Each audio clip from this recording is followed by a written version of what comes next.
Finally, I'd like to end with a little bit of political advice. അവസാനം എനിക്കൽപ്പം രാഷ്ട്രീയ ഉപദേശവും നിങ്ങളുടെ മുമ്പാകെ വെക്കാം. And this is not coming from me, but this is coming from the people of Kerala.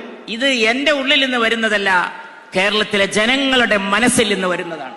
And it is advice to the leadership of the UDF. അത് മുമ്പിലിരിക്കുന്ന നിങ്ങളോടല്ല, വേദിയിലുള്ള നേതാക്കളോടാണ്, UDF-ന്റെ നേതാക്കളോടാണ് എനിക്ക് നടത്താൻ. Not from me, but from the people of Kerala. എന്റെ ഭാഗത്ത് നിന്നല്ല, കേരളത്തിലെ ജനങ്ങളുടെ ഭാഗത്ത് നിന്നാണ് ആ നിർദ്ദേശവും ഉപദേശവും. So don't get angry with me, I am the messenger only. അതുകൊണ്ട് എന്നോട് ദേഷ്യം പിടിക്കരുത്, ഞാൻ ജനങ്ങളുടെ അഭിപ്രായം നിങ്ങൾക്ക് എത്തിച്ചു നൽകുന്ന ഒരു ദൂതൻ മാത്രമാണ്. See, there are many beautiful dances in Kerala. Dances. കേരളത്തിൽ വളരെ സുന്ദരമായിട്ടുള്ള നർത്തകരുണ്ട്. മോഹിനിയാട്ടം, ഒരുപാട് നൃത്തരൂപങ്ങളുള്ള, കല കൊണ്ട് വളരെ സമ്പന്നമായിട്ടുള്ള പ്രദേശമാണ് Keralam. Some dances are individual dances. ചില നൃത്തങ്ങൾ വ്യക്തിഗത നൃത്തങ്ങളാണ്. Where suddenly one dancer comes in the middle and starts to dance. ഒരാൾ മുന്നോട്ട് വന്നുകൊണ്ട് ഒറ്റക്ക് നൃത്തം ചെയ്യാൻ തുടങ്ങും, അത് ആളുകളെ ആകർഷിക്കും. Like in Mohiniyattam, one person dances. Mohiniyattam നോക്കൂ, ഒറ്റ വ്യക്തിയാണ് വേദിയിൽ വരുന്നത്, ആ ഒറ്റ വ്യക്തി നൃത്തം ചെയ്യുന്നു. And then there are also group dances where everybody dances together. അതോടൊപ്പം സംഘനൃത്തങ്ങളുമുണ്ട്.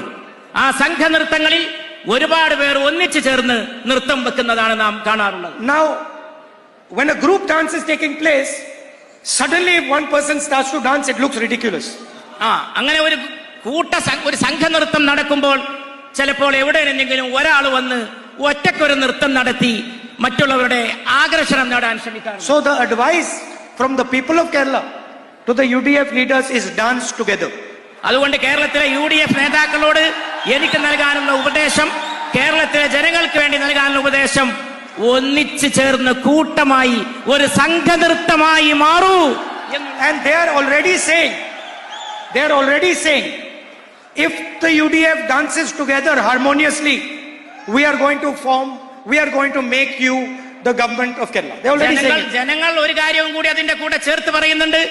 UDF നേതാക്കന്മാർ ഒന്നിച്ചു ചേർന്ന് കൈകോർത്ത് പിടിച്ച് ഒരു സംഘനൃത്തം സമ്മാനിച്ചാൽ ഞങ്ങൾ നിങ്ങളെ അധികാരത്തിൽ എത്തിക്കാമെന്നും കേരളത്തിലെ ജനങ്ങൾ ഉദ്ഘോഷിക്കുന്നത് ഞാൻ കേൾക്കുന്നു. So that was a little bit of political advice. I apologize if it was out of place. അതാണ് എന്റെ രാഷ്ട്രീയ ഉപദേശം. അങ്ങനെ പറയുന്നതിൽ വല്ല അനിഷ്ടവും ഉണ്ടെങ്കിൽ ഞാൻ ക്ഷമാപണം നടത്തുകയാണ്.